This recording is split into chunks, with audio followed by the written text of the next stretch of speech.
Welcome to the Slop Farm. Enjoy the video. In this video, I will explain how to make construction paper. First, you'll need to gather your basic supplies. This includes paper pulp, which can be recycled paper, along with plenty of water and natural coloring agents. You'll also need a mold and decal, which are essential tools for shaping your paper. A clean, flat surface is also crucial for the drying process. Next, let's prepare the pulp. Take your paper scraps and blend them with water until you achieve a smooth, consistent slurry. This process usually takes about 2 to 3 minutes. Now is the time to introduce your chosen natural dyes or pigments.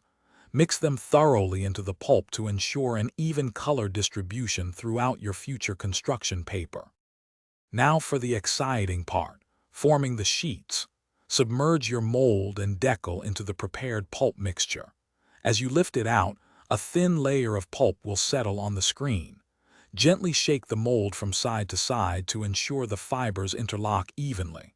Then, carefully remove the decal, leaving the newly formed wet paper sheet on the mold. The final steps involve drying and finishing your handmade paper.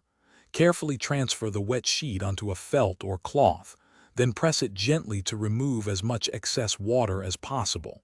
This helps to flatten the paper and speed up drying.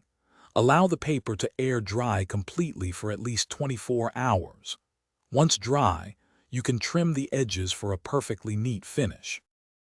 Thanks for watching. Consider subscribing if we helped you today.